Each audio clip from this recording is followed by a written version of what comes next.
Looks like we are going live. Excellent.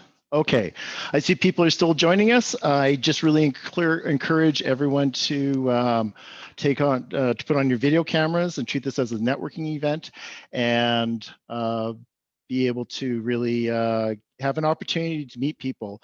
One of the things that I learned early in this process is that you never know when the next referral is going to come from, and you never know how relationships are going to be built from these type of meetings. And I'm just going to point specifically to my good friend Eric Bell in Seattle on how he was attending my meetups when I first doing this, and then he was my first co-host, and I've had 3 incarnations, and other people coming on, but I wasn't expecting to build relationships when I came on doing these groups and these friendships. And so, yeah, I'm just really blessed that Eric is here, and he's helping me out, and he's going to monitor the chat to make sure I don't miss anything. And as we can see, there are people still joining us, and I just need to check something out here. So, Luc, did you make it clear to everybody that you're live streaming this on YouTube? I will say that again as we go along. So thank you for mentioning that. So, and I just need to see here. So 1, 2, 3, 4, 5, 6, 7, 8, 9, 10, 11, 12. I make it that Stephen, are you have your camera off yet? I'm calling you out. You're probably, I don't even know if I know you, Stephen, but hi. Try to see where you are on my screen, because there's a whole bunch here. Do you have your camera on? It's on. I can see myself. There you are. There you are. Thank you, Stephen. You're my 1000th participant. Hey. Woohoo! This makes, I have now well over 1,000 people that I've presented to since March 24th. So that's great. When does the Tesla arrive? The Tesla, it arrives when they're giving them away. That's when it arrives. So anyway, welcome everyone. Let's get going here. This is a brand new presentation. As I've mentioned, it is being recorded. It is also going live to YouTube. Welcome everyone in the YouTube world out there. And oh, I need to clean up my screen for a second here. So that can go away. And is that the screen? Yes, that is the screen I want everyone to see. Welcome to Monetizing Meetup. My name is Luc Bouchard. My company is Barebones Communications, and I'm really excited about giving you this presentation. I've learned a lot in the last 5+ months. And today we are going to cover my background and what I've accomplished in just over 5 months, and also how to monetize Meetup. So we're going to be talking about my path to 93 webinars in 157 days. And so it goes to March 24th in today. And I'm going to start with my background, because I think it's extremely important that I give you a container or an idea of how I got to this, and what my background is that allowed me to actually do 93 webinars in like such a short period of time. For the first 3 months, first 3.5 months, I was doing, maybe it was 4 months, I was doing them 5 days a week, 90-minute webinars, all at 1 o'clock Mountain Standard Time. I did play with the times a bit, but I always went back to 1 o'clock on Mountain Standard Time. And so let's talk about what I bring to the table, and so you have an idea of who I am. And I just want to talk about my training and my background. And this is not going to be extensive history, but I think it's important for you to know where I come from. So first of all, I have a degree in psychology, and I got that, back in 1999. I also have training as a certified life skills coach. It's very specific training. It was very intense training. Here's my certificate. And it was 4 months, and we had 1,100 hours of training from the master coaches. Now, you don't get that much in university, not 1,100 hours of direct supervision. So it was very specific. It's where I discovered my love for facilitation. And it really was where I really that's where I discovered what my vocation is going to be. And after I went through my training, and that was in 1999, no, that was in 91 on that, I actually got hired by them, and they sent me up to they sent me up to the Arctic Circle. But this is where I am now. This is where I live. And they sent me to the Yukon Territory, to there. And they sent me to Old Crow. And Old Crow is north of the Arctic Circle. And there are no roads to Old Crows. There is a river or a runway, or you can take a skidoo out in the winter. But here's an image of I'm standing on top of the actual gymnasium. This is an image facing north, and this is facing south. And here's the town population. There's 280 people in this community, and of which 20 were white. And so it was the first time I ever experienced being a minority in my own country. One of the things that happened that made it kind of interesting is about 5 miles down from the town of Old Crow on the Porcupine River, which flows into the Mackenzie River, which is like a major river in British Columbia. What happened is that about 5 kilometers down, there's an elbow in the river, and the town was prone to flooding every year. And I actually got to survive, did survive a flood, and it was bizarre. It was actually bizarre living through a flood. We got cut off from the outside world, and that was the only time I really felt isolated. So that's part of my background. We now fast forward to 2004. And before I came a stay-home dad for 5 years, I was on a career path to be an executive director. I'd worked in the human services field. So by this point, I had already started supervising people and managing programs. And after I got married and stayed home, I went to go back into the work world. And finding employment wasn't easy. And so after having a few jobs and then really struggling, I decided to put my shingle out as a coach. And I thought, how hard could that be? I'll become a life coach. Should be easy. Well, I was doing life coaching, life skills coaching, and executive coaching. But what I had to do is I had to augment my skills. I had to augment what services, not my skills, my services on that. So I eventually started doing HR consulting gigs and I had a brochure. And my HR consulting was primarily focused on the hiring and the releasing of people. And so that's what I was doing when I went back to work, or when I decided to coach and whatnot. And then 6 years ago,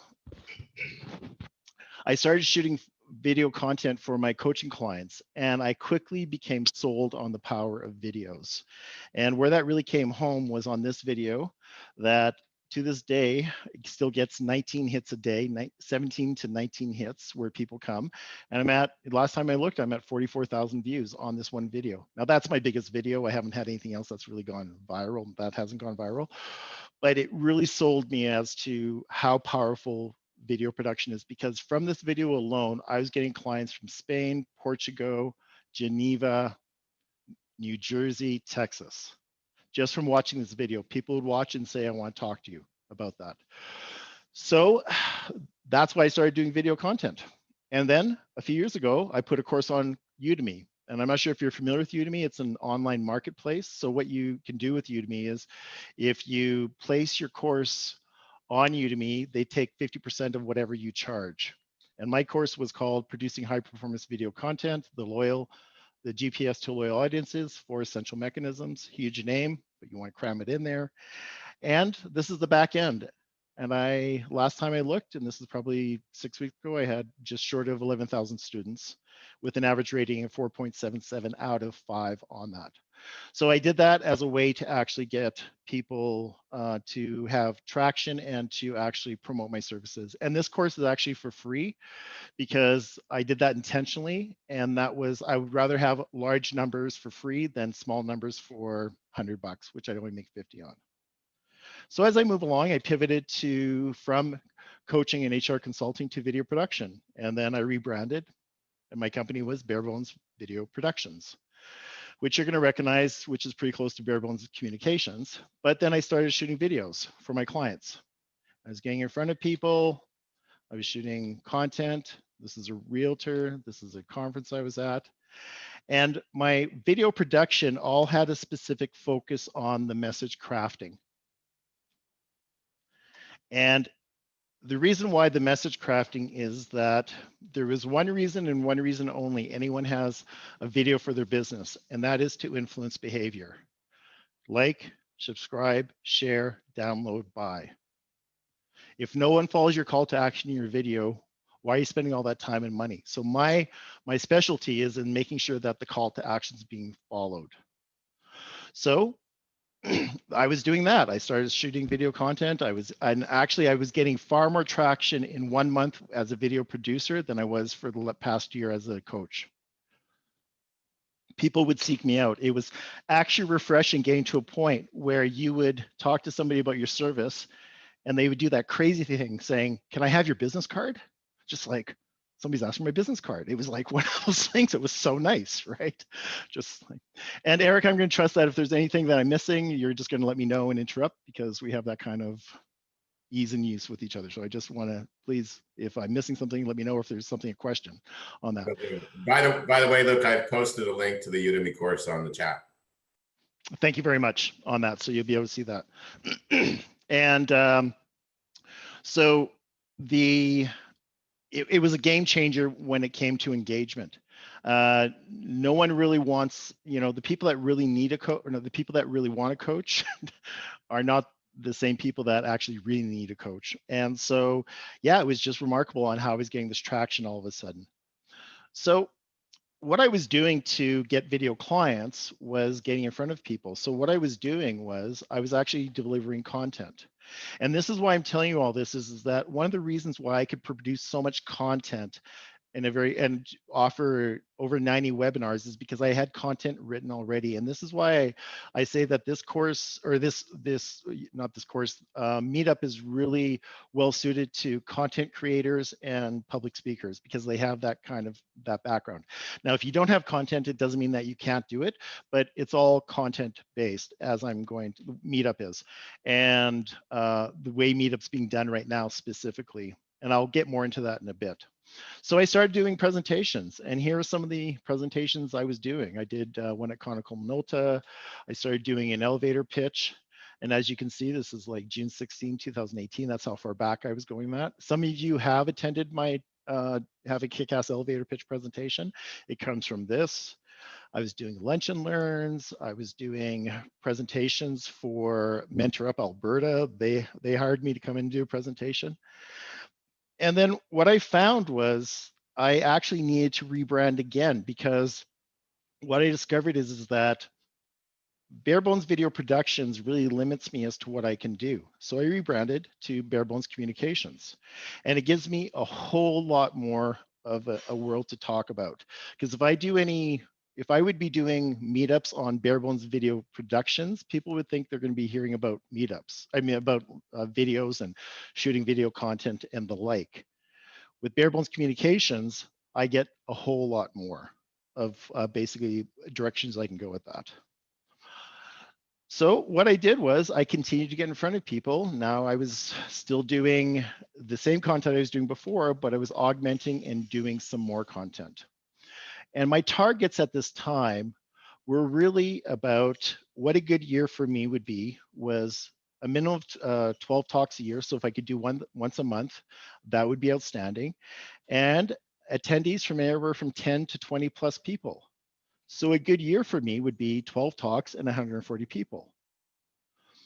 And that's what I was doing. And I was getting traction. I was getting in front of people, and people were hiring me, and I was getting video gigs from that. And I was also speaking engagements. So now we go further forward to a few months ago, back to actually March, what would have been March 18th or 19th. Meetup announced that all meetings were going viral. And so because I had so much content, I was actually going viral, going virtual, pardon me. And because I had so much content already developed, I could start putting that on Meetup because it was already there. It was a slide deck. It was just where I showed that slide deck.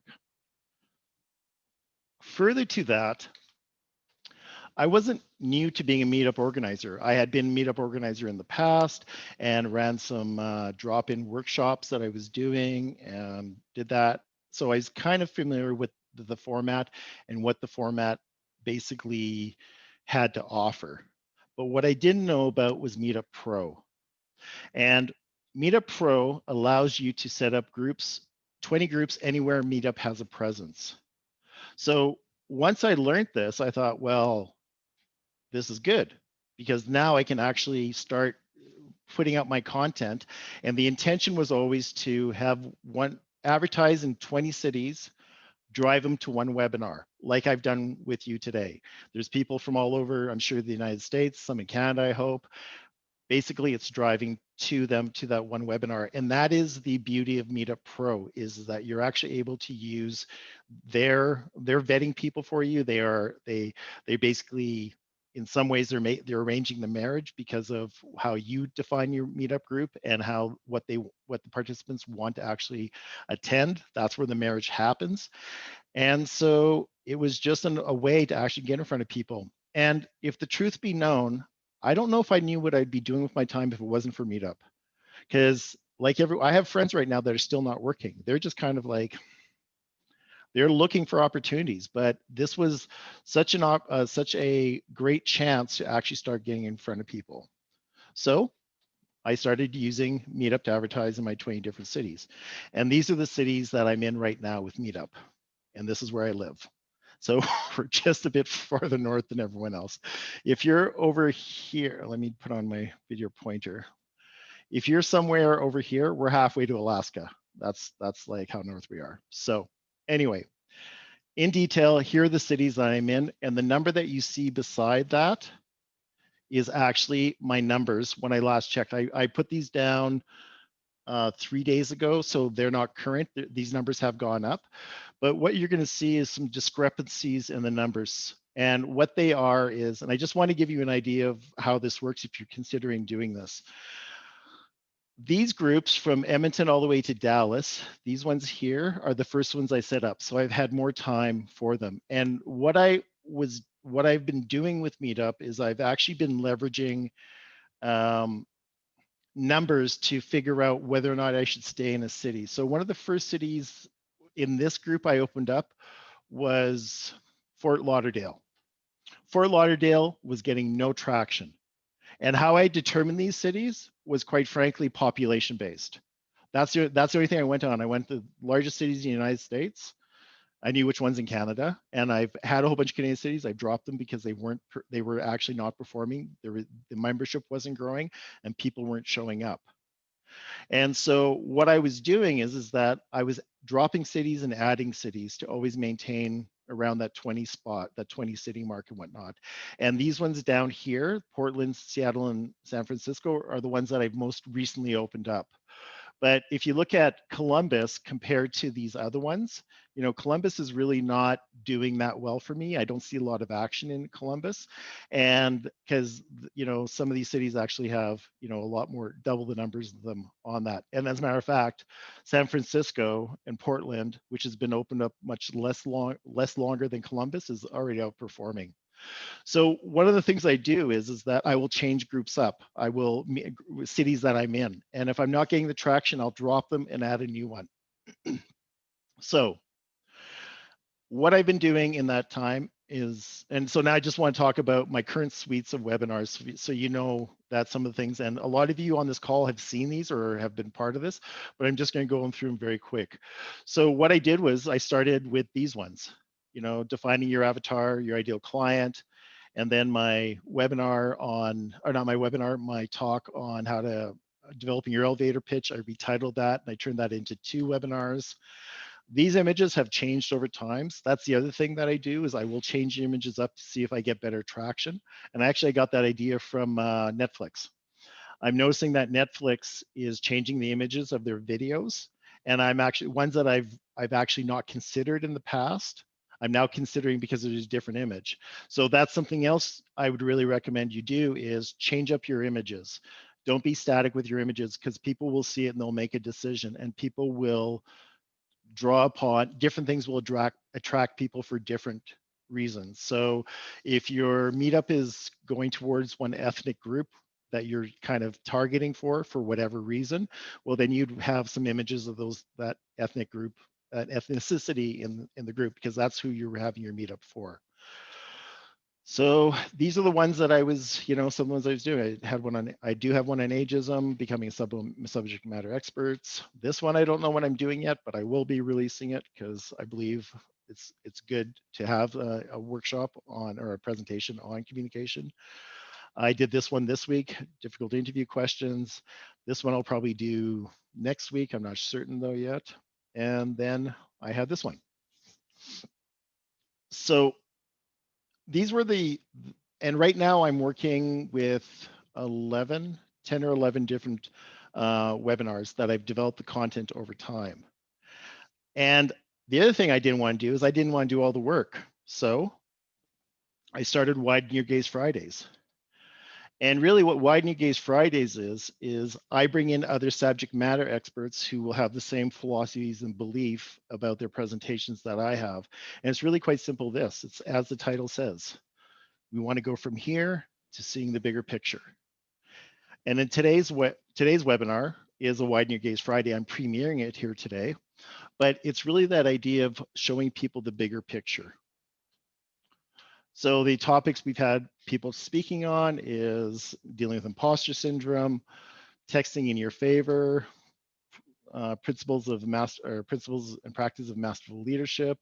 I had my videographer come on to give a presentation on basically getting ready to shoot video and that kind of stuff. We've done LinkedIn, beating the applicant tracking system, making the web accessible for everyone. And they've been very enriching. And these are not necessarily professional speakers. Some of them are, but not all of them are. And it really is quite gratifying in many ways to bring other people on. And specifically with Michael on this one, I'm not sure if he's on the call today, he might be, but it was absolutely joy having Michael speak because he hadn't spoken for a while and the work he put into his presentation was like, wow, I was very impressed. So that's something I will do is I'll ask people to speak on their areas of their subject areas of expertise on that. So what are my numbers? What have I done? That's what I showed. So these are the numbers. I've done 95, including today, 90-minute webinars. I've presented to now over 1,000 people, well over 1,000 people. My email list, my daughter Sarah the world.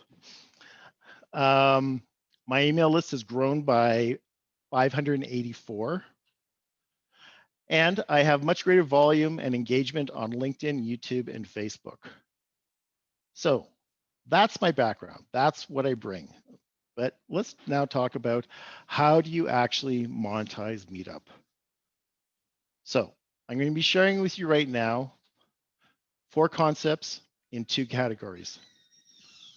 I apologize, somebody's at my door.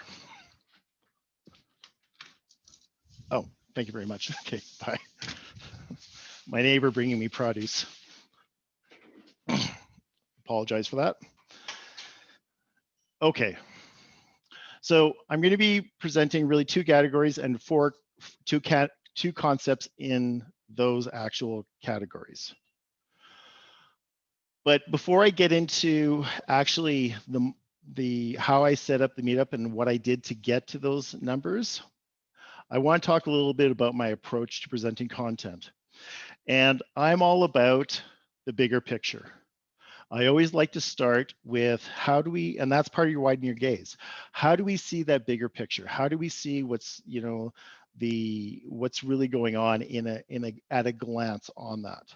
So that's what I'm going to start with today, because I think this is important for a lot of you to really understand part of the mindset that comes with Meetup. So I'm going to ask you this question. At its heart, what is Meetup about? And if anyone would like to unmute their volume, unmute their microphone and just say that, what do they think when it's all said and done, what does Meetup really stand for? It's about connection. Absolutely, absolutely. It's about connection. And I would just add to that, because I think connection is actually a better answer than what I'm going to give, but it's about community and connection, because you don't have community unless you have connection. So that was a great answer, and thank you. So really, Meetup has always been predicated on finding your people. And what we're actually talking about here, and it's a very simple concept. If you think about people coming together before COVID-19, and it doesn't matter if you're into going for walks, science fiction, networking, camping, barbed wire, it doesn't matter. If you have a passion for something and other people have that passion, well, really what is going on there is that basically you're taking people and you're taking them to another place. You're actually empowering them because they're with like-minded people. I recall when I went to the Olympics in Calgary, this was, I forget when it was, in '88, something like that. Whenever the Calgary hosted the Winter Olympics. City of Calgary is 3 hours south of me. And we were standing outside and we were packed in. It was cold and there was no room to move because everyone was like against each other. Everyone was there.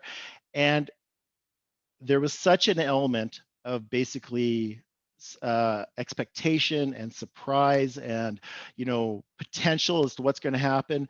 And it was great because everyone was there who wanted to be there. It didn't matter that my personal space was being infringed upon, which is very important to me.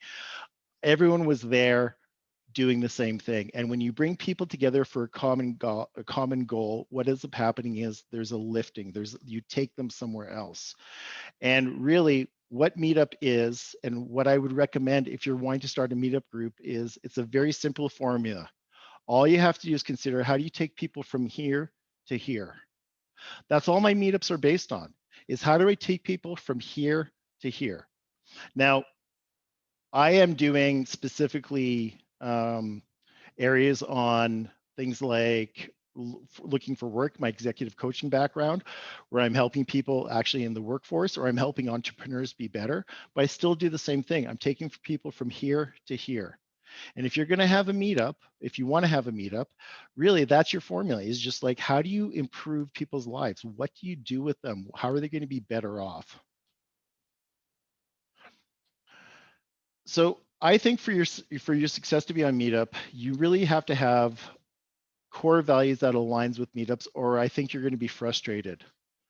And it's about all relationships. And if you've attended my other talks, I talk a lot about is those relationships that having staying power are based on common values, core principles, similar beliefs.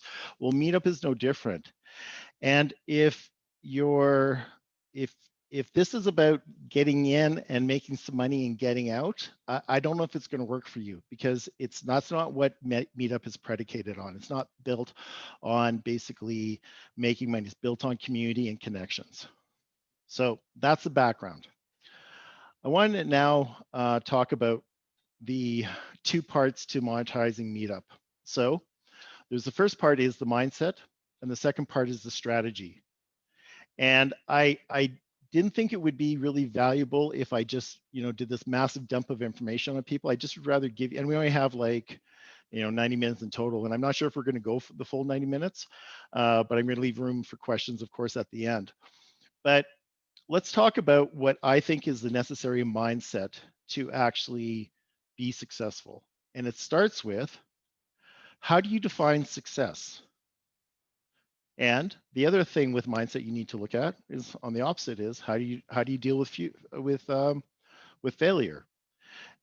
Now the other category we're going to talk about is also strategy, and in strategy I'm going to be looking at content, and then frequency and continuity. But let's go back to mindset and look at what I'm talking about with mindset.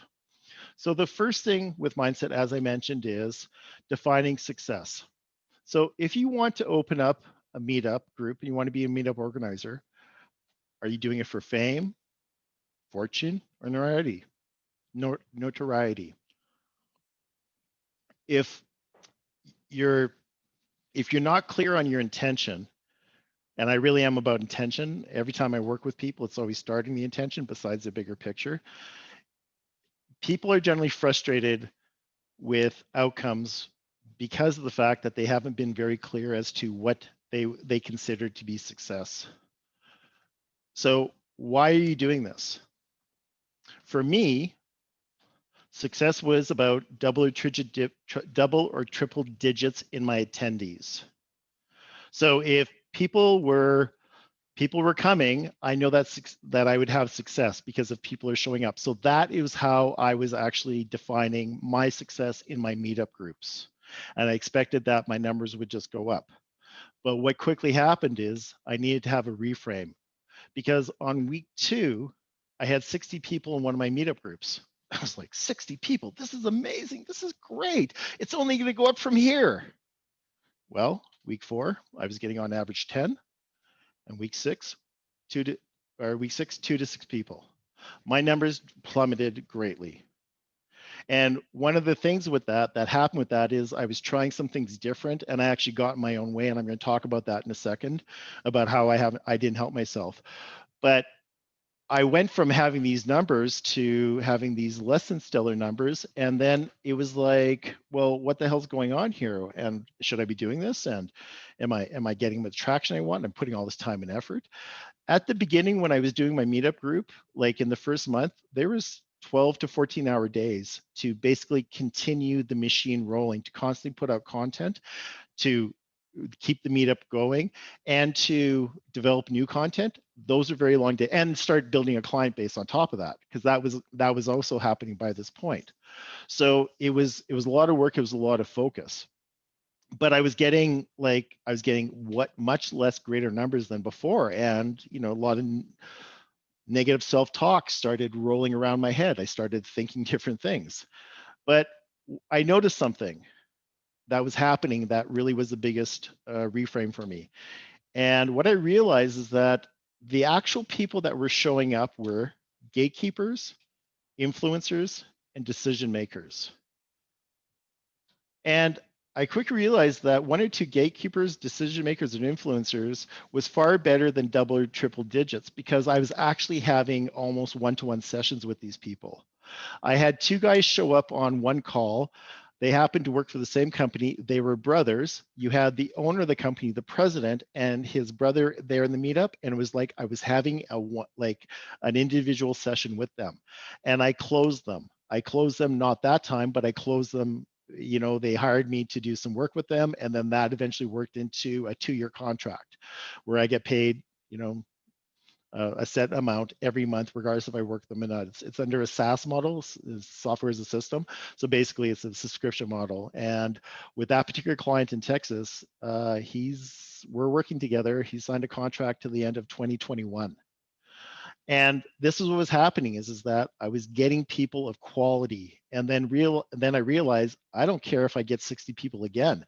If I'm having decision makers, influencer, gatekeepers come to my calls, that's a pretty good thing.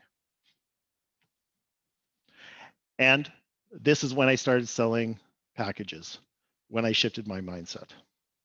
Okay. Dealing with failure. Something I've been guilty of, and I know a lot of other people are guilty of, because I've verified it with a lot of people, is that there's a misunderstanding. We're misguided when we look at not only success, but what a successful trajectory should be. And as a lot of you know who are on this call right now, success doesn't look like this. It's not a straight path. You don't go from here to here. It's a meandering, and it goes all over the place.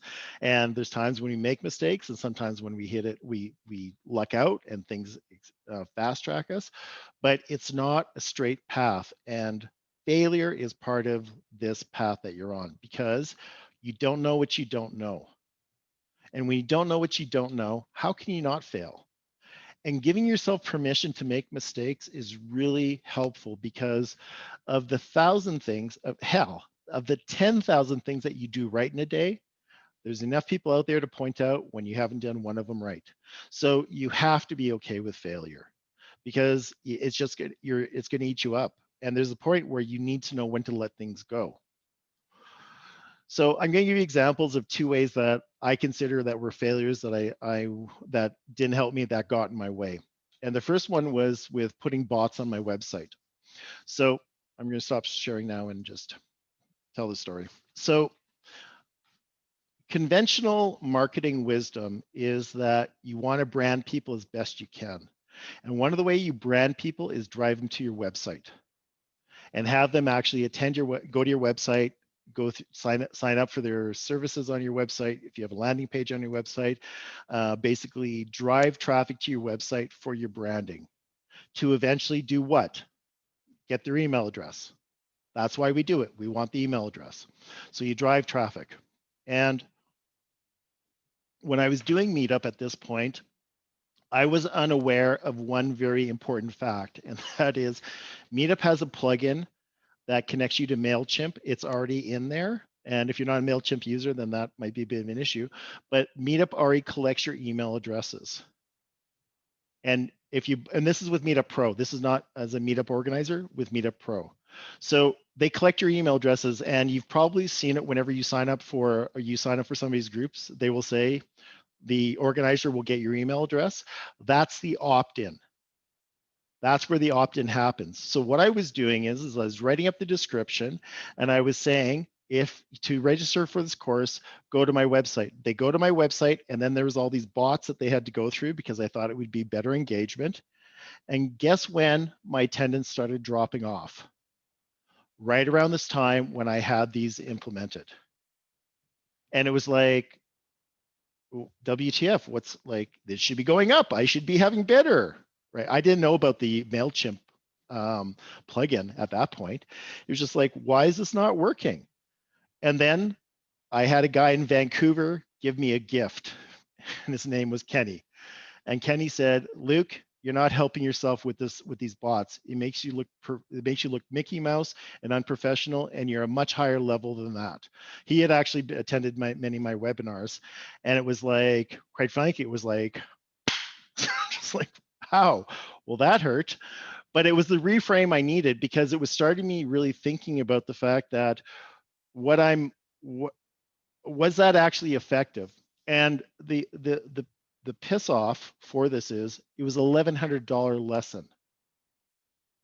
And I actually think, yeah, it was $1,100. It was like $750 Canadian, no, $750 American, 1,100 American, or 1,100. So I just want to interject here. So yeah. I was unfortunately a victim of that abomination. And Luc and I were already friends by that time. And he rolled that out, and I went and I said, this is crap. This workflow is so complicated. This is wasting my time. Yep. And that's not something I suffer suffer greatly. Gladly, you don't suffer it gladly. Yeah. Well, there was suffering involved, though. I know I may not be able to get the words out, but there was suffering, and I was like, I'm not doing this. And I think I was the second person to tell you, like, Luc, this is garbage. Well, yeah, and you certainly you've given me the straight goods on, what you see, how I can improve my presentations, and also on that. And it's, yeah, and I appreciate that, because again, I didn't know what I didn't know. Yeah. And but I just want to underscore, just at the risk of repetition, that not for as a consumer of that, it did not respect my time. Right. That was the thing that really frosted me, and why I hit close on the browser window. Right. And all to recreate a wheel that was already made, that already worked well. And I've just actually, something else has just come on my radar with Meetup, and I'm not going to get into it right now because I don't know enough about it, but I've discovered another process that I could actually be a bit more efficient on, that I'm going to see if that's going to work, because there are a lot of time vampires on Meetup. I'm not going to sugarcoat it. I'm going to say it is a time consuming. If you want the people to show up, you have to put the work in. It's really that simple. And I don't think that's any different to anything else in the world on that. So I put the bots on, they weren't working. I was getting feedback. People were cared enough about me to go, what, WTF, this is not helping. And then I removed them and ate the $1,100 and just went on with it, right? So that was one of my stories about failure. Okay, another one I have, and actually Eric does know this, it's time zone issues. And for the first, for the first couple of weeks, I was trying to figure out how to actually get the time zones, because I'm advertising in 4 different time zones, and it was just like, well, what do I do? So what I did was no, I'm not going to say that because that's not very kind. I was presuming that people were reading the description. I was actually thinking that people read the description, and in my description I had it written. Oh, and by the way, this was also back when Meetup hadn't actually transferred the program, their platform, to include webinar, or to include Zoom meetings. They still hadn't figured that out. So they had an address. You had to put this crazy thing in so that they would actually work on that. So that was going on, but time zones were a nightmare. I was just like, and people were showing up 2 hours late, showing up 2 hours early, sometimes, not showing up at all, sometimes in the evening. It's just like, how did you get that? And it was just something I had to wrap my brain around. And what I ended eventually doing was every city, I break it down and I know what every time zone, every city's in that I'm advertising in, and I just convert for that so I get people showing up. Because people are pulled many different directions, people are busy. So that's what I did. So that's something else that it took me a while to figure out. And I'm happy to say, once I figured out a system that works, then it's no longer an issue. I have brought this forward to Meetup. They're painfully aware of the time zones as an issue, and they're trying to work something out of that, but that's something you're going to have to wrap your brain around. I'd like to mention something here, which is because I was also part of that thing, and I actually came to his first meetup. I think I was 55 minutes late to a 1 hour meetup, but it worked out in the end. But the thing about Meetup is that, of course, they were originally formed around in-person meetings. So it's all built up around cities. And I'm going to have a question for you later if we have time about that. But it's all focused around cities. Well, in the COVID world right now, that's almost irrelevant. And so now you're talking about having meetups that by their very nature are across multiple time zones because it doesn't matter anymore. And the platform isn't necessarily set up for that. And I guess I'm assuming they're working on that since they now have online meetings. But that's a great example. It's like when you see a time on Meetup, is it expressed in the time zone of the person who's offering it, or is it expressed in the time zone of the person who's reading it? Basic little things like that can really trip you up. And it did trip up Luke for several weeks until we got it sorted out. It did. Yeah, it did. And it reassured me by hearing, I had somebody that was attending a lot of my webinars, and she's actually here from my home city. And she worked with a lot of corporations, and she said, everyone gets this wrong. It's like, it's not as if it's only you, Luke. And so that kind of helped on knowing that this was an issue on an ongoing basis. But this is an example of something that you think is pretty straightforward when it's really not. And you have to kind of, and I say this with respect and not, I don't want to sound condescending, but you have to be smarter than your audience in some regards. And you have to actually think of all contingencies of that. So, okay. So time zones was the second one. Another one was repurposing webinars. So I had actually, wait.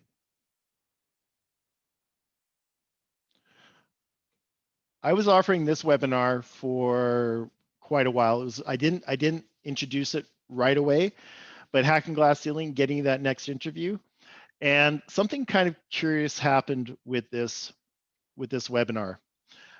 First of all, men kept trying to come to it, even though I clearly wrote in the description, the first line in the description was this webinar is for women, but I still have men coming saying, well, okay, yeah, but, and these were people, these were minorities saying, we have these issues also that, we're having these problems that maybe it's not only for women. And it was just like, okay, I understand that. And I might recreate this in a different way, but right then I wasn't prepared to do it.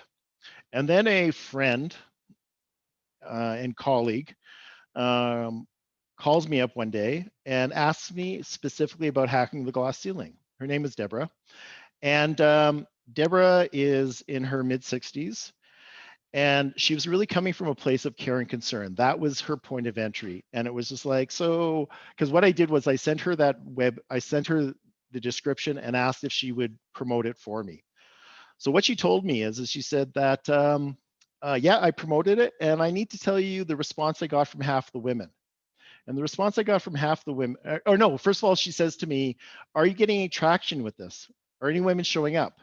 I go, yeah, I'm getting, women are showing up, and yeah, I'm having good meetings, and I'm actually getting some work from that on top of that. And she goes, oh, because maybe if you're not getting the traction you want, maybe it's really the actual, maybe it's you that's contributing to you not getting it. And I says, what do you mean? I says, well, maybe it's your gender. And I said, okay, tell me more. She goes, half the women I showed it to had a visceral reaction of, who the hell is this man saying that the glass ceiling? And it was just like, I was a bit surprised. And so I said, so what's the average age of the women saying this? Because they're my age. I said, okay, because I'm getting a lot of women show up under 40. And so the first lesson out of that was a clearer definition of my avatar, of my ideal client for this particular webinar. And what it occurred to me after the fact, I didn't occur to the conversation because I definitely would have said this to her. And it was like, okay, so here's the distinction. The people that are coming to Hacking the Glass Ceiling are clearly seeing content over gender. Whereas the women that were having this visceral reaction to it were not seeing past the gender. They saw me and they saw the content, and somehow that didn't quite work for them. And they thought, who was I to actually offer this content? And it was really quite literally, you're not a woman, so you can't offer this. And I'm going, well, what I'm talking about is strategies on how to actually move yourself forward in your workplace. And so it was an interesting conversation. It was it kind of took me a while to figure out really what I should do with that information. But because I had men coming and saying, we could use this information too, it shouldn't be only for women, I then repurposed it. And I repurposed it to not being gender specific, to how to position yourself as an expert trusted advisor. And then I repurposed it again to this: becoming a subject matter expert, how to position yourself as an expert and industry leader to potential employees. I was asked by the organizer of Career Confidence, which some of you may know, it's on the West Coast, or on the East Coast, and I was a guest speaker for them. And they were interested in this topic, but I need to give it, they wanted it in a bit of a very work focus as opposed to an entrepreneurial focus. So I was able to take that content, because the content is the same. The core of the content isn't different. It's just different lenses that I put on it.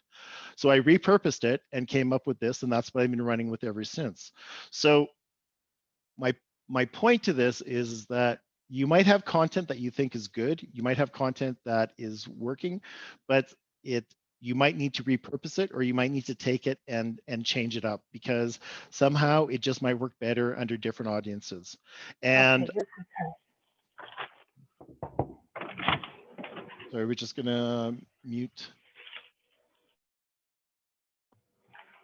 Thank you. Mhm.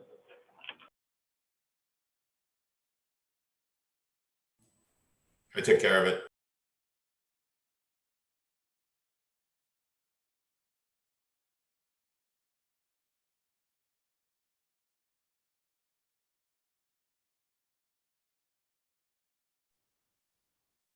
I muted myself there.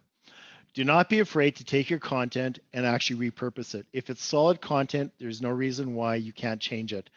And one of the things I recommend when it comes to developing your content is actually survey your audience. This last Tuesday on Meetup Live, I was a guest speaker, which prompted me to do this webinar. And somebody asked me saying, well, how do you know if your content is good? And it was really, what I answered is about that. I think as content creators and people that develop programs and whatnot, we think we know what our target audience wants, but that's our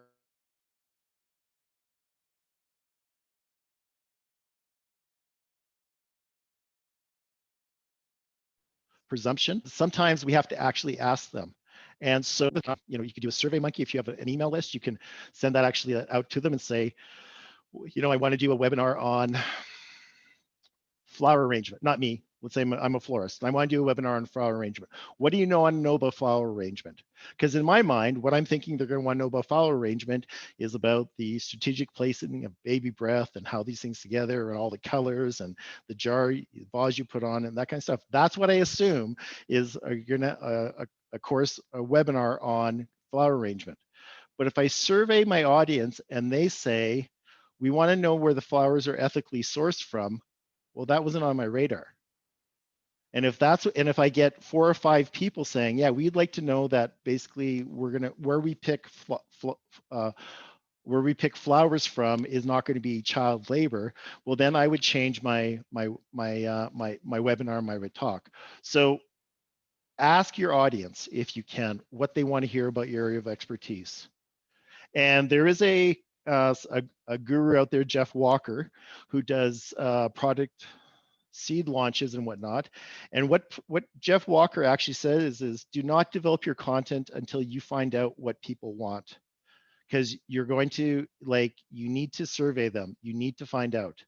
And he actually, he's a strong proponent of setting up a course and doing it on the fly. Quite literally, as you survey your audience about what you want to hear. So what are the 10 things you want to know about mountain biking? Or what are the 10 things you want to know about growing an orchard? That's a little nod toward my friend Eric, who is is having a lot of orchard issues or orchard growing in his yard, I think we could say on that. Anyway. No issues, just a lot of work. A lot of work, that's right. I'm still waiting for jam, but anyway. So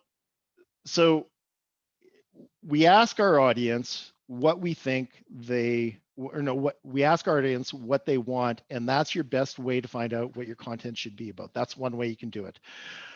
Another thing you can do is surveying at the end of your webinars and saying, quite simply, what should I keep and what should I get rid of? That's another way you can find out. But I think we make the mistake. My point is we make the mistake thinking often we know what our clients want, and sometimes it's not that. I put an online course on 6 years together, and I was absolutely certain the content was solid, and 3 years later, it's like, oh, well, no wonder that didn't work because I was off the base on that. We have to try, we have to fail. There's no straight path to success. Any questions so far, Eric? Or looks like we got a pretty, I'm not seeing it in the chat. So nothing on the chat. Okay, well, I'm going to continue then. And so we're talking about dealing with failure. And I would suggest that expecting failure is not only par for the course, but it should be expected. And don't be afraid to make mistakes, because you will. And what we do is we learn from those mistakes and move on. You can't be immobilized by making mistakes. This perfectionism that sometimes we get into is really another way to actually not move forward when we're perfectionists, because we're worried what people might say. And God knows I failed enough I failed lots in my life. Not enough, but I failed lots. Okay, that was the mindset. I now want to talk about the strategy when it comes to being able to have courses or meetups and actually have successful meetups. And there's two sections to this, as I mentioned. One is content and the other is frequency and continuity. And content, it's very simple. You have to bring value to your audience. You would not attend anything if there's some kind of inherent value for you in it. If your audience is not receiving value from your meetup group, they're not going to stay, and they won't be members, and they won't come back.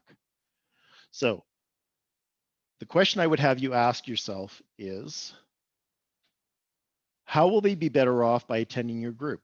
Remember, Meetup's about community. Remember, Meetup is about connections. How will they be better off? Another question I like to ask people, specifically when it comes to their services or their branding, is, where will you take them to? What will be their experience with you?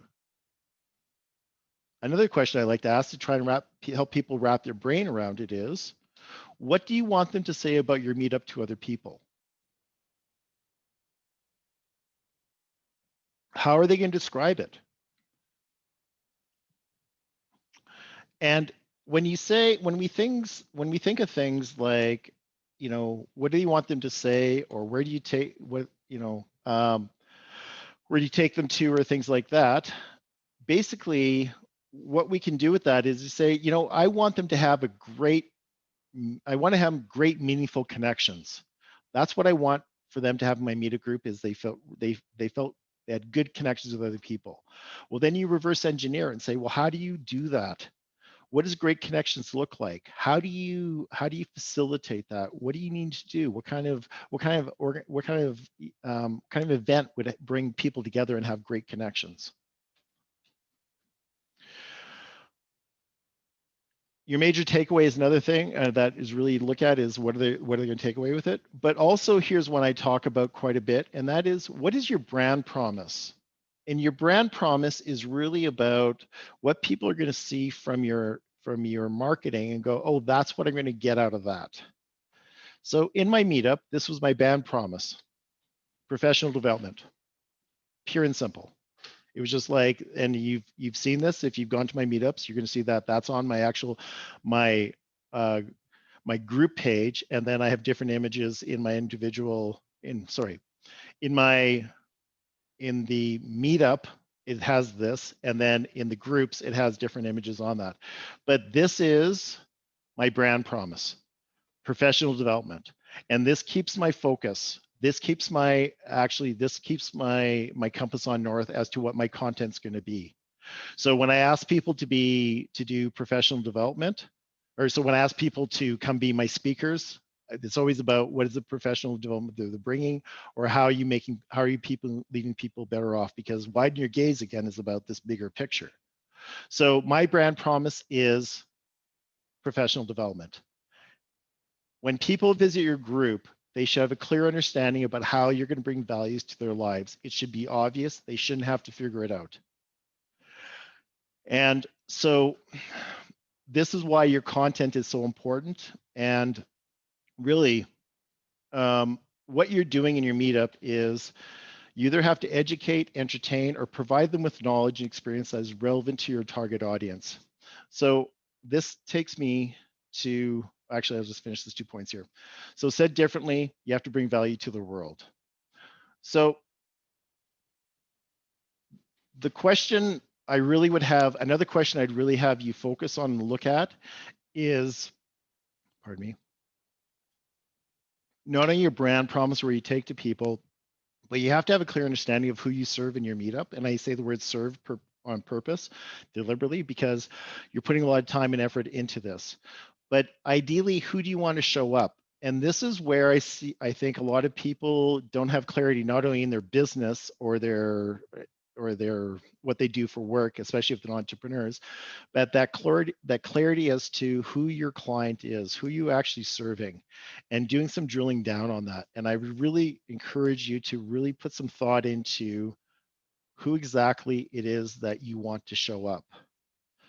You know, age, education, white collar versus blue collar, their spiritual versus religion. There's a lot of things that goes into determining your ideal client. And it's very important, because how are you going to be able to develop content for your group if you don't know who your ideal client is?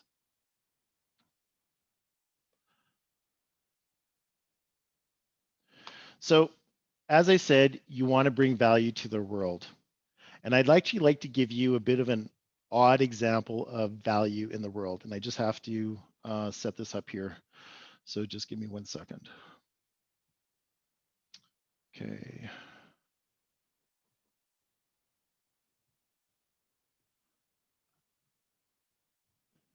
I put the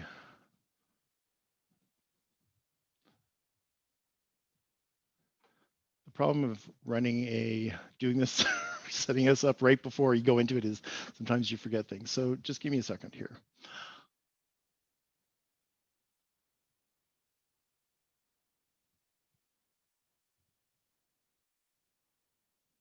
Okay, I found it. So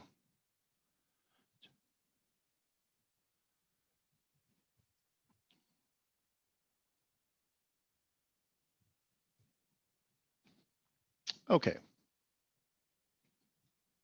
Thank you for bearing with me in that. And we're going to do this. Nope, I need to turn on share sound and optimize screen sharing. Okay, so I'm going to show you this this video. It's like not even a minute long, and I'm just going to demonstrate what I mean by this. So here we go.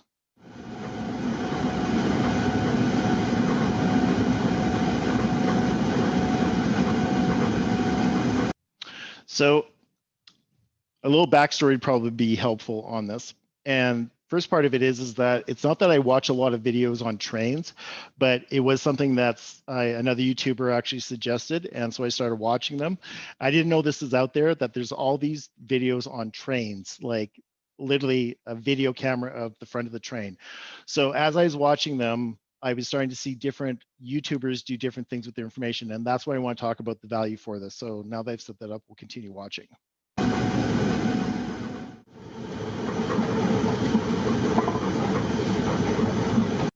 So in the first video, we had just basically the image of this, and that's kind of cool. That's kind of interesting. But as we move on to this video, what do we see is this gets highlighted. So now we have two different videos.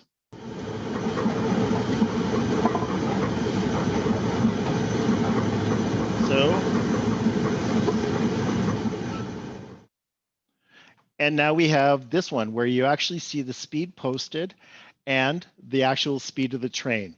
So we know it's going through that.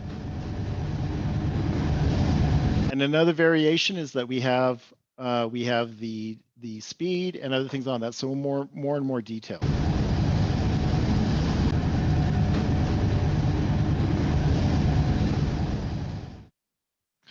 And this is a video, how this video starts. It basically shows the route where it's going through and the actual travel of it, and it's going to that.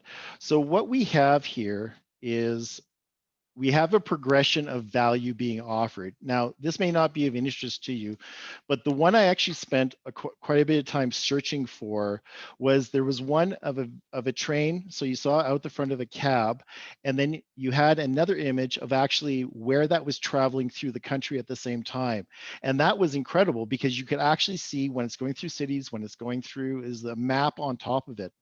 So there's many different ways you can bring value.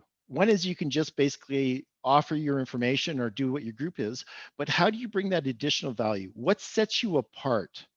What do you bring to the table that people are gonna go, that was an outstanding use of my time? Because ladies and gentlemen, unless you're charging for your meetup groups, which is your own choice to make, but what you're charging for people, the commodity you're asking people to pay in your meetup groups is their time. So how do you make their time valuable? Because you know what it's like to have your time wasted. No one enjoys that. We don't like that. And we don't stick around for it because we don't have to. You know, you guys could disappear and I could never see you again. And that would be my own consequences on that. So what kind of value are you bringing to your meetup? What are you doing above and beyond? Are you offering handouts? Are you basically giving them resources? Are you sending them to stuff on top of that? Are you developing the community within that? And this is part of so important of offering a good group, is that additional value that you bring to it. If you're doing actual in-person meetings and you're based on, let's say you meet for restaurants, because I've been to meetups where people just gather for food on that.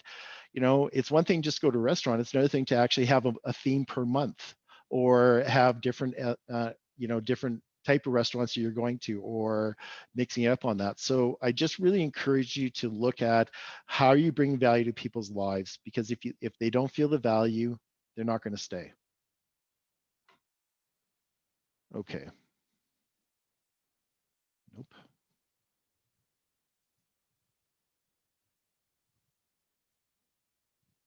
That's not what I want. Try this again here.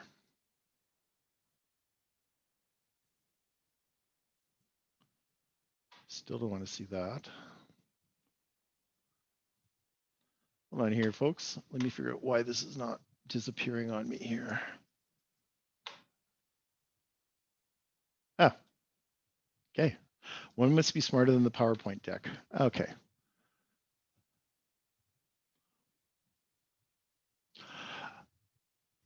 Okay, I want to now talk about frequency and continuity, and the importance of the specifically with the consistency of the frequency of your groups, because it's part of your brand. I would really highly recommend that you do your groups at the same time on a regular basis. Hey, Luke. Hey, yep. Luke. That black rectangle is sitting on top of your PowerPoint, so we can't see some of the words. That's good. Thank you.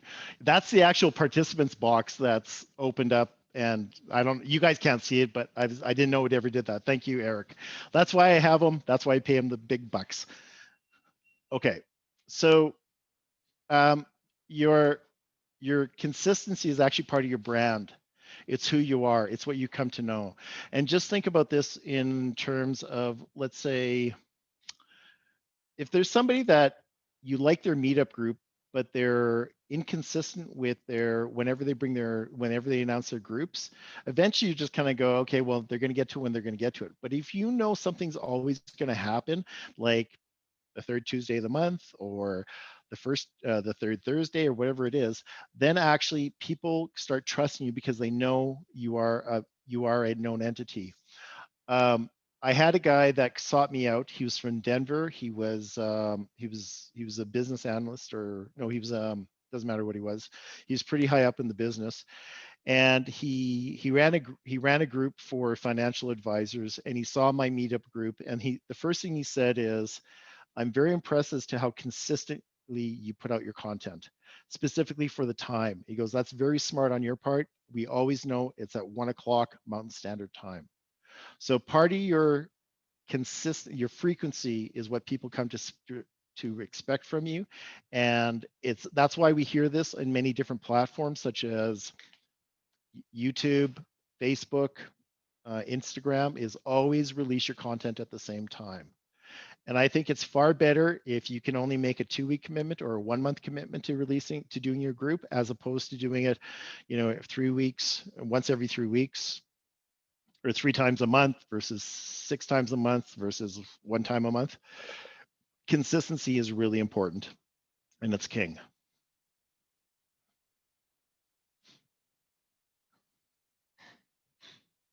So I mentioned that. Yeah, and it doesn't matter what it is, just be consistent.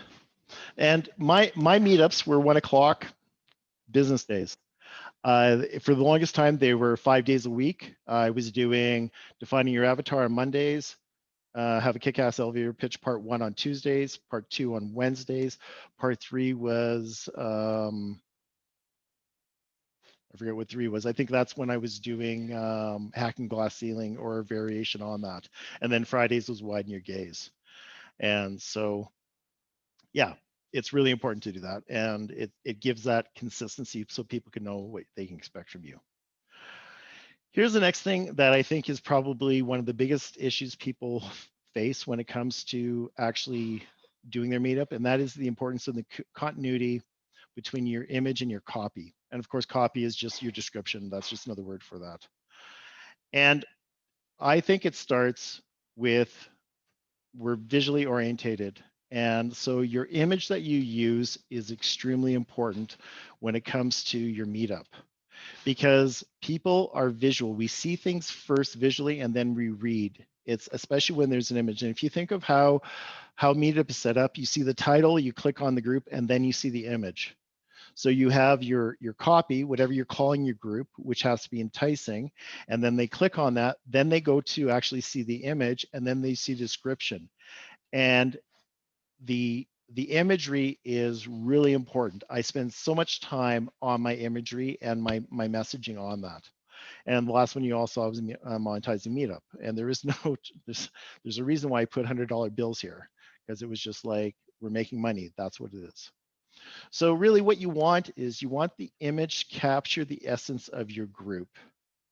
You really want it to be a representation of what your group is and what you have a feel for it. And it doesn't necessarily even have to do anything with what your group is about. So in this image, let me just go back a few.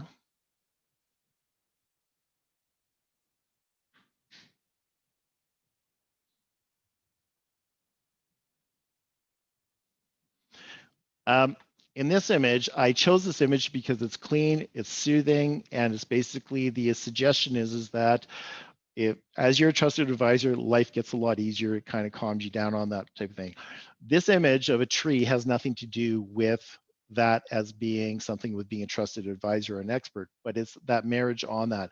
And we're seeing companies do this more and more, where they're we have a telecommunications company here in Canada called TELUS. They're one of the biggest carriers, and all of their TV commercials have soft, fluffy animals on them.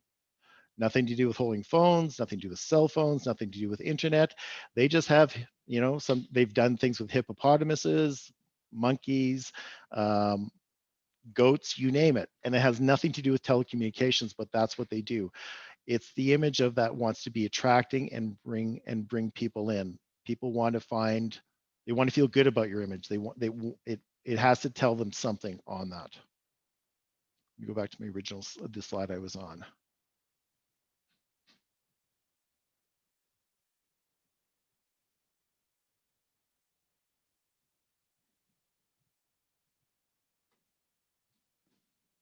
Okay. So like I said, you want your image to capture the essence of your group. So I now actually want to tell you about something I have rolling out, and it's I'm announcing it today, and it's actually my masterclass on monetizing Meetup. And this is the sales pitch part of the webinar, where I'm going to tell you about what. Yeah.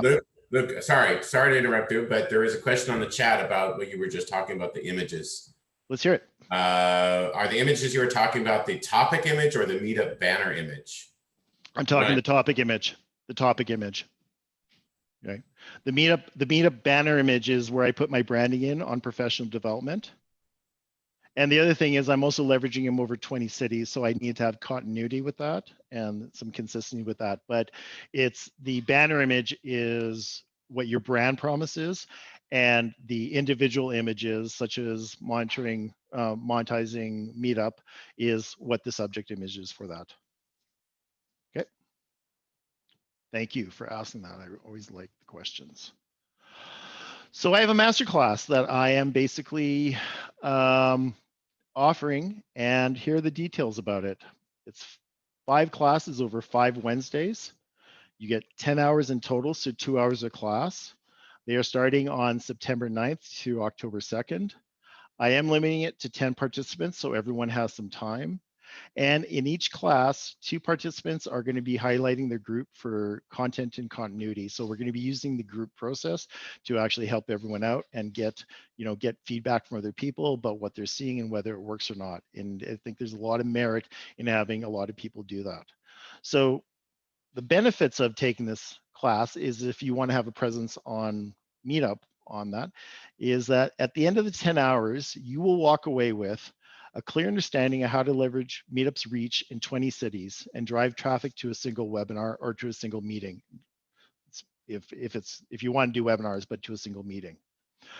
You will learn the strategy and shortcuts on how to set up multiple groups. I'm going to teach you how to write compelling copy, how to use image and copy to enhance membership engagement. So that marriage of a good image and all what you're actually writing in that, those two, your description has to meet. It has to make sense, because what will happen is if it doesn't make sense, then people are going to have some cognitive dissonance and they're not going to make sense of it. And I see I see Meetup organizers that their description is odd, and it's just like, I don't know why they do that. So it's really about creating the less amount of work for people when they come to your Meetup to see, yes, I want to do that.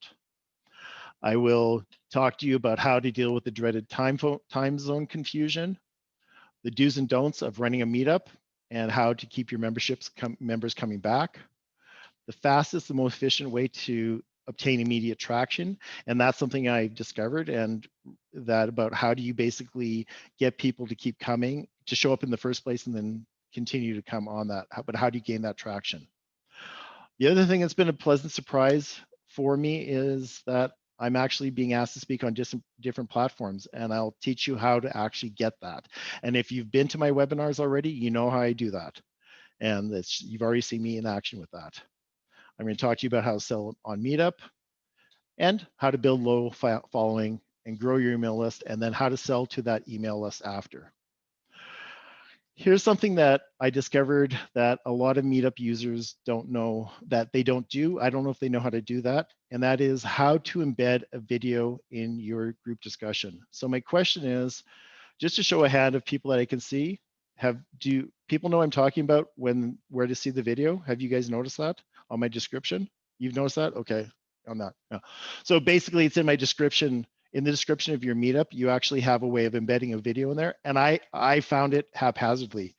And it's kind of silly because it doesn't leave you in Meetup, it takes you to YouTube, which is counterproductive, right? What, you don't want them to leave your platform to go to another platform. I'm not sure why Meetup has it set up that way, but the ability to put a video in your description will set you apart from all other Meetup organizers, not all other ones, from all the ones that aren't doing it. And I'm part of a group of Meetup organizers on Meetup. And I asked them, because I just recently joined, I said, so who here uses videos in the description? And the resounding answer of the 10 other people was, you can put videos in your description. So I will show you how to do that.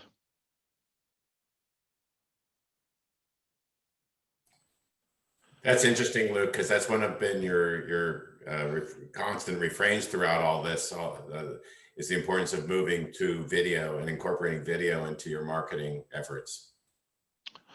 Right, absolutely, and because I'm all about video, it makes sense for that. But you know, the question really is that for whatever you do, is if your competition is using videos and you're not, you're behind.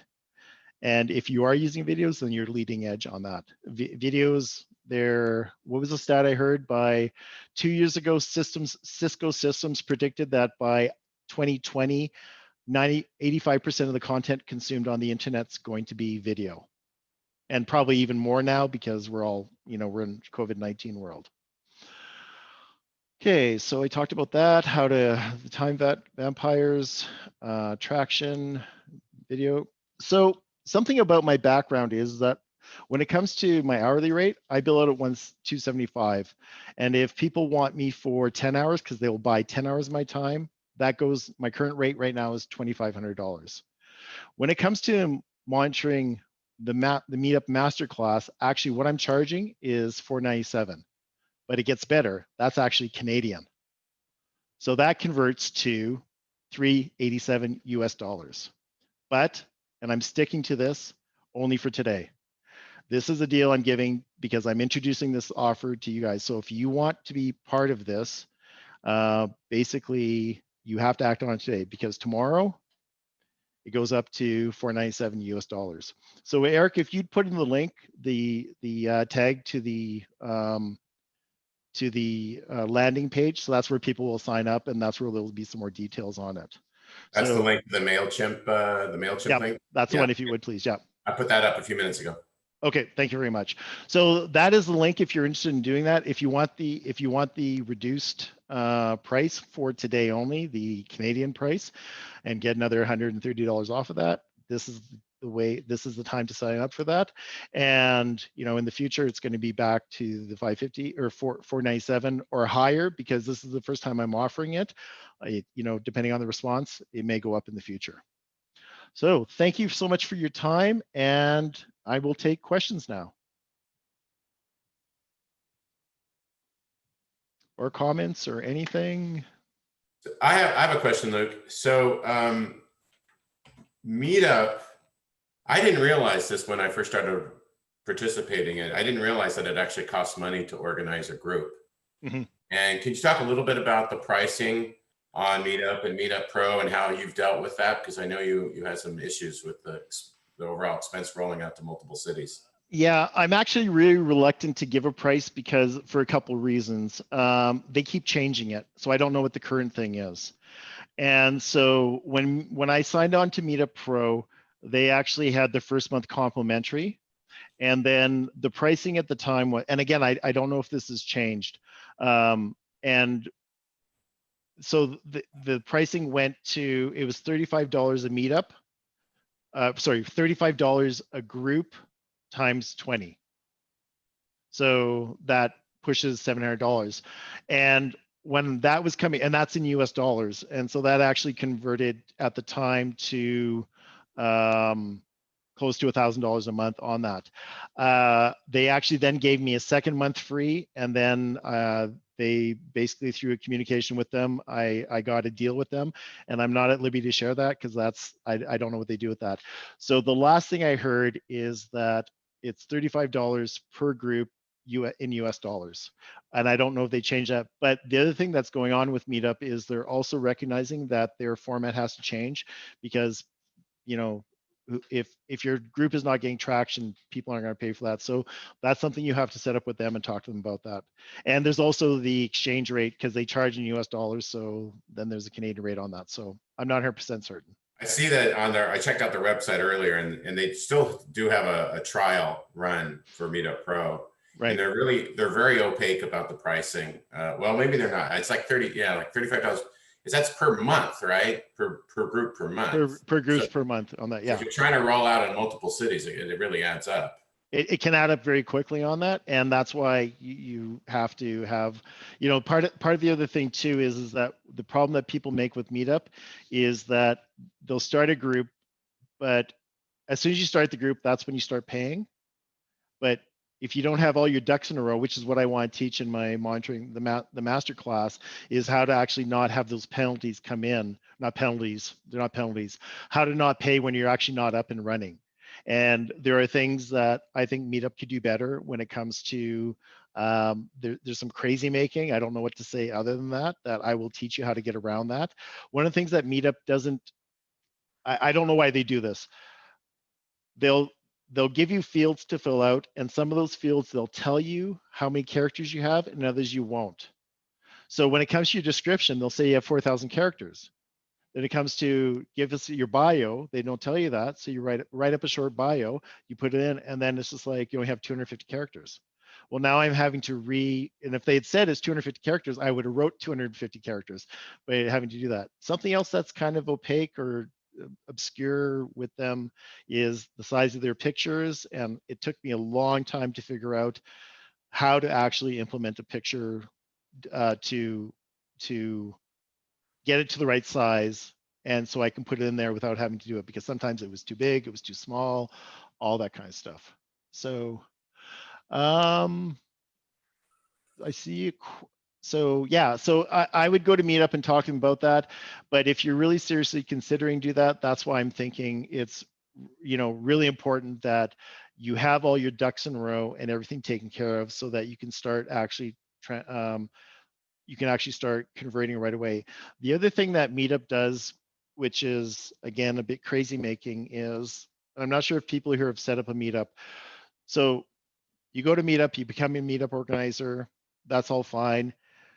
You want to start a group, so you pick your title of your group, and then you hit enter, then you go to the next field where you basically write up the description, and then the next field where you have to put in the image you want to use, and then there's one more field, and then you get this apparent brick wall that says, thanks for filling that in. We'll let you know once it's approved. So what I've done in the past is, oh, okay, I'm going to stop here because I don't know if it's been approved. Why write up any more if it's not been approved? So I stop. What Meetup does is they announce your group whether you're ready to or not. So what I learned is there's an actual way of filling out everything else that you have to do. And it's not obvious. It's not something that says, now fill out the rest of your group. There's a button that you push, that you follow that, and then you can fill everything else out. But it doesn't look very professional if you announce a group and you don't have an event. And it's just like, and my thoughts was, why on earth do they do it this way, right? Like why? And it's just one of those things. And maybe there's a chat, maybe there's a forum that covers that stuff. I don't read that. I don't make it a practice of reading that. I'd rather figure it out on my own. But this is the stuff I'm going to help people basically be less frustrated with. Because my first meetup, it took me 4 hours, not on Meetup Pro, when I was doing it before, because it was like, why is this image not working? So you went back, tried a different image, put it in there.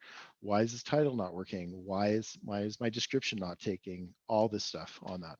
So there's a lot, and it's like any other platform, you have to actually wrap your brain around. It doesn't matter what platform you're using. It doesn't matter if you're using Facebook. It doesn't matter, LinkedIn. If you're learning WordPress, Wix, you name it. If you're going to adopt a system to get your word out to there, there's a learning curve on that.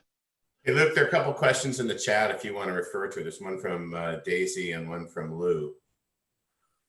I'd prefer if Daisy or Lou would actually just unmute and ask me the question directly, but I can try and read it. And I have one as well. I'm Stephen. Hi. Okay. Well, Stephen, since you're prepared to have your voice, you're on that, you get to go first. Okay. Hi, Luke. This is very good, by the way. Oh, thank you. Thank you. You've mentioned other platforms, LinkedIn, YouTube, and there are many others, Facebook, and so on. And they're all expanding, of course, to increase their business and so on. And as they expand and include training type utilities and maybe socialized utilities, LinkedIn is into training now, and there's all kinds of specialized sites for training. There's overlap, and there's opportunity to transition or slide over to another platform if you see that's more effective than what you may have at the moment. So Meetup clearly is very good in so many respects at what you're talking about with your business objective. You can set up and have members join, and you can track those memberships and so on. So fundamentally, the structure and architecture around Meetup is very good. However, do you review Facebook from time to time or LinkedIn from time to time and say, well, this is actually migrating in a way that I think would be more effective than what I'm doing in Meetup. So I might want to start doing more time over on this platform versus this platform. Is it a process you're going through? Or? Yeah, no, it's actually not, because so one of the things that, as I work with entrepreneurs and I coach people and do executive coaching with people, is something that I see happens quite often is the squirrel effect. Oh, squirrel, and then you do this. Oh, squirrel, and then you do this, right? So there's a propensity for especially entrepreneurs to never actually finish anything because they move on from it. And I wish I had more of that in me. I'm actually probably the opposite, where I am tenacious to a fault, where I will not let something go until I do it and knock it off. And the time that really bit me in the butt was I developed a program, an online program specifically for men, because that's where my interest was helping men. And something I thought would take 2.5 months took me 7. And I should have bailed. I should have bailed because it never got the results. And then it went off the rail in some other ways that no one could have foreseen. The title I used was actually picked up very similar by the universities. The course I had was called Be That Guy.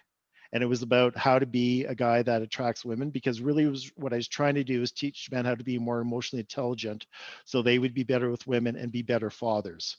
My real client was their children, but I was using the sex card. So I rolled out, it took me far longer to do it. This is like 6-7 years ago. The technology wasn't as easy to use. It was out, it was running. And then the University of Alberta, Calgary, and California came out with the Don't Be That Guy campaign when it came to unconsensual sex. And all of a sudden, my program was dead because of my title. It wasn't going anywhere. It wasn't working. Like that's not why it failed. I'm not going to say that's why it failed. It didn't fail because I didn't do my work on my ideal client. I thought my client wanted to be that. So that's what I discovered years down the road.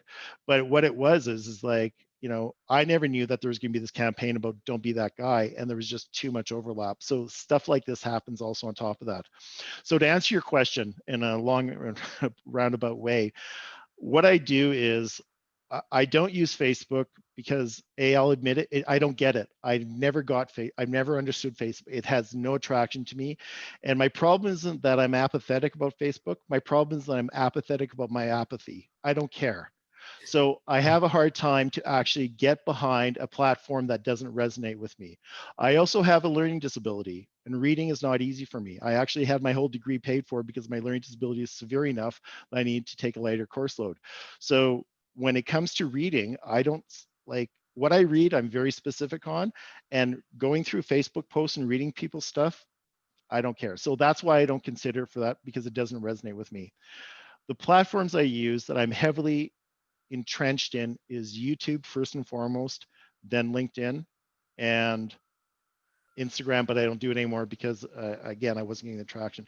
So what I do is when I go after anything, I do it. If I don't do it well, I'm not going to start it. and I give it 100% on that. And I haven't felt that Google Ads or Facebook, I hear too much conflicting information about how those don't work, and I don't know what to do with it. And no offense to anyone on this that's here right now that does this for work, but everyone claims they're going to get traction. They're going to get you traction on Facebook, and I don't believe it. Hmm. I just don't believe it. And I know people that have been very successful, but why are they successful? Because they spend time on the platform. They're invested in the platform. They're there. And for a platform that I inherently don't value, I want that. So that's why I'm not looking at the other ones on that. I was just recently connected, like yesterday, to the vice president, no, one of the founders of Alignable. I was made an actual personal introduction with them as something that I might be able to actually start presenting content on that platform. And that came out of the blue. I didn't see that coming. So should I be looking at other platforms? Absolutely. Do I? No, because I'm trying to manage this. Thank And I'm you. getting the traction. Yeah. Like today I had, 22 people show up. That's a good day for me if I had that once a month before. Particularly for 90 minutes on the afternoon of Friday. Well, this is the other thing. People ask about how do you know you're relevant to your audience? How do you know actually you're giving good content?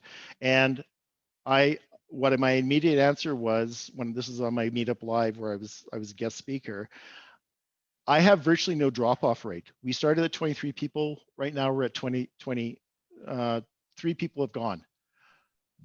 I actually literally at the end of my meetup having to say to people, you don't have to leave your house, but you can't stay in this room. I'm actually shutting down the room now because they won't. And I was like, are you like, I don't think I'm that entertaining. So I find it interesting on that. There was a few other questions and we're past our 90 minutes. So if people need to go, I totally respect that, totally get that. But I will answer the other questions. So what do we, options of being service. Darcy, if you could just answer me this question, it'd be much easier. Daisy, I think it was.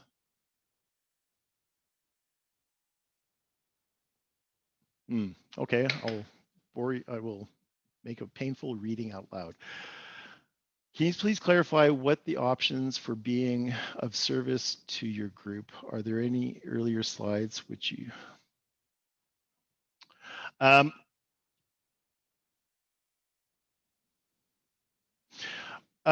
other options for being of service. I'm trying to think of what I can, I'm during your group or in between your groups. I need a bit more information. And there was another question, so we're gonna actually go to that one.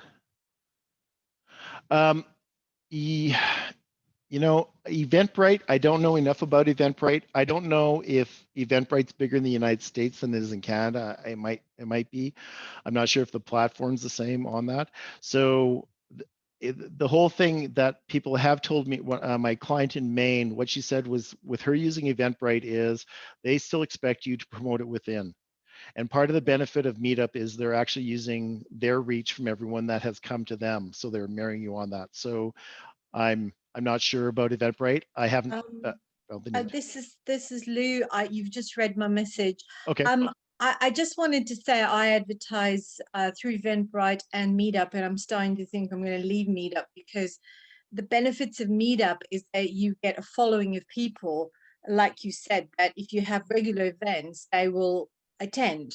Whereas Eventbrite is quite, unless somebody follows you, it's a little bit random. However, I don't pay anything on Eventbrite.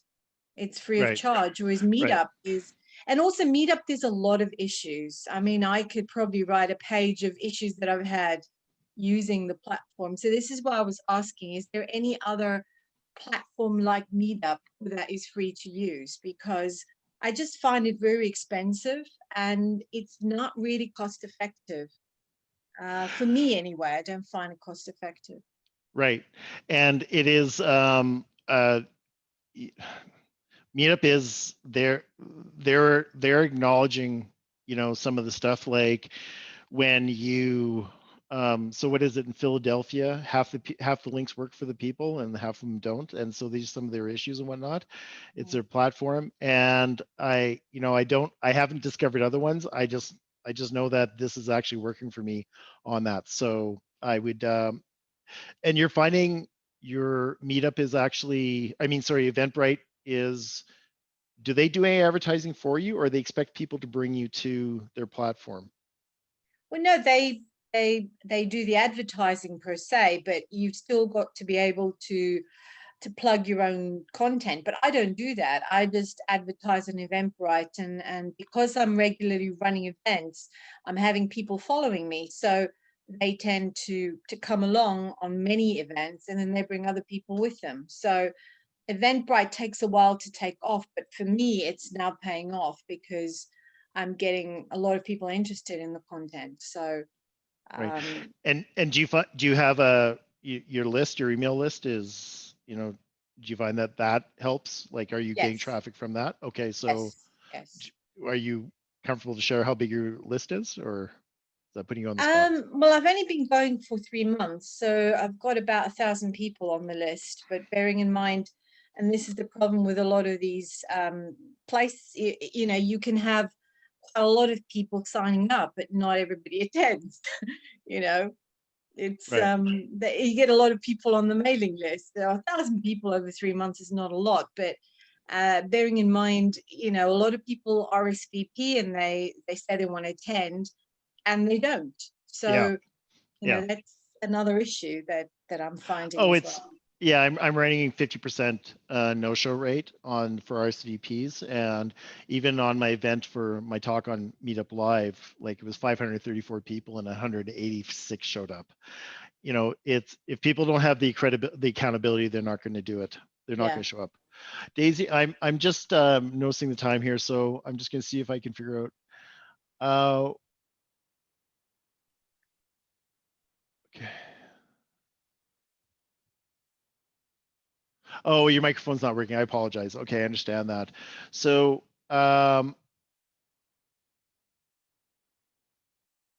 yeah, I'm sorry. I'm still not quite understanding. Eric, do you have an understanding of what Daisy's asking on that last question? I'm not quite following.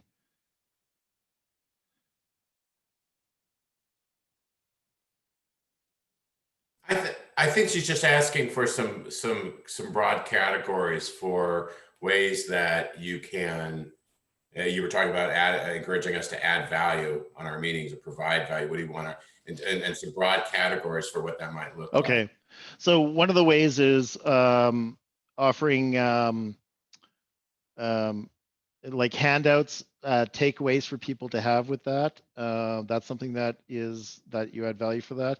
If you can do something that is unusual or unique, and that's why I showed the video of the trains. It's just like you show pictures of a train, but you can show these other stuff that add value to it on that. And nothing else is coming to mind right now. So I'll probably, as soon as I end this call, I'll think, oh, I could have said that and I could have said that. So were there any other questions? Because I am going to actually bring this to an end. Eric? I don't have a question, but I have a comment, and it's not necessarily fully thought out.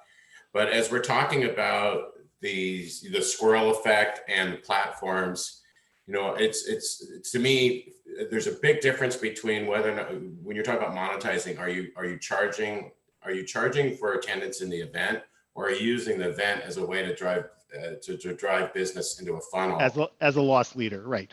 Right, and those are fundamentally different. Similarly, are you repeating the content over and over again, which means you always have to be getting new people. I mean, any particular piece of content might, somebody might come for 2 times, maybe 3 times, but they're not going to come week after week after week for the same presentation. So that's a fundamental difference. Or is it always new? And that's right. So for example, in the original incarnation of in-person meetups, it was the participation. I mean, just because you went skiing at Stevens Pass one time, it doesn't mean you're not going to go, you'll do it the whole winter long. And because it's inherent, it's the experience that's always new and meeting with people. But when you're shifting into this kind of situation where you're offering a presentation, that's a totally different beast. And so I think, and then the other thing that's been mentioned already is, do you have your own mailing list? Are you relying on Meetup to do your advertising for you? Right. Or is it just simply a home? If you've got your own mailing list and you've got your own lead sources, be it Facebook advertising or your own email, or then it's a whole different, you're asking a completely different thing from the platform.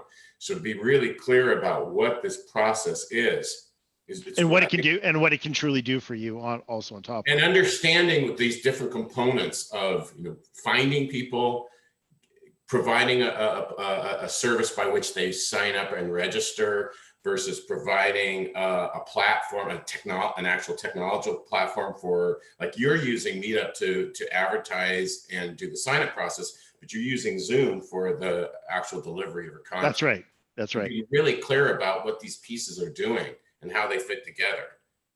Yeah, and also, how important they are to each other on this, because, you don't have to use Zoom, but you can use other platforms that accomplish the same thing on that.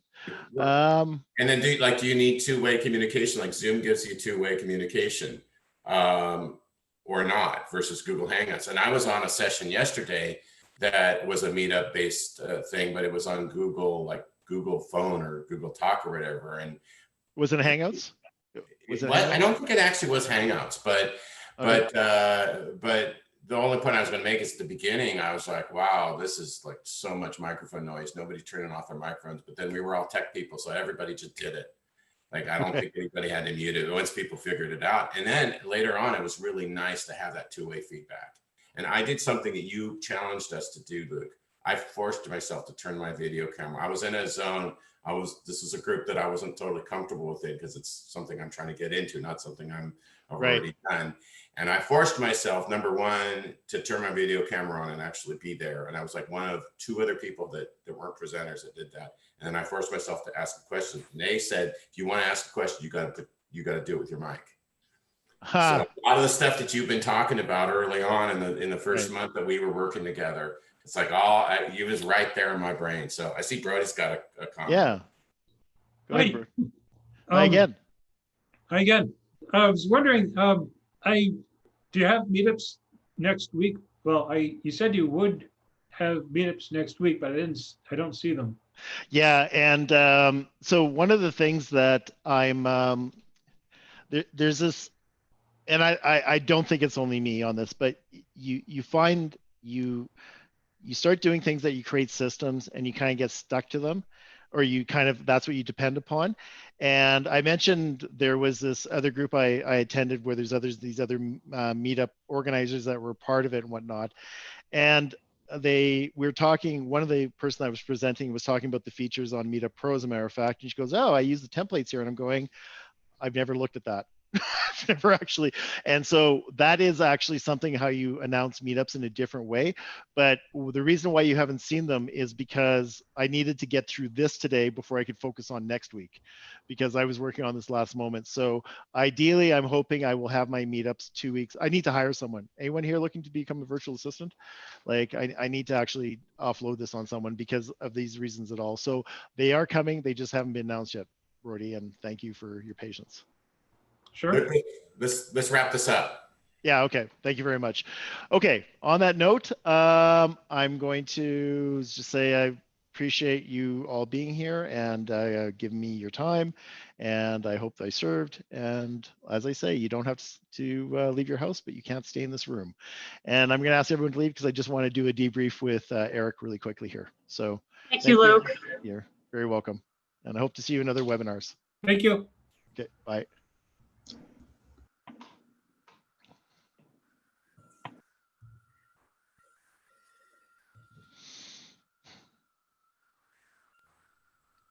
Okay, I'm just going to start. I hate doing it, but booting up people out of the room. So there we go. I stick on, Luke. I can drop too if you'd like. Pardon me? Oh, This is my friend Steven. this is Steven. I was actually wondering. Yes. So let me just turn a few other off. Steven, I've heard some things about you.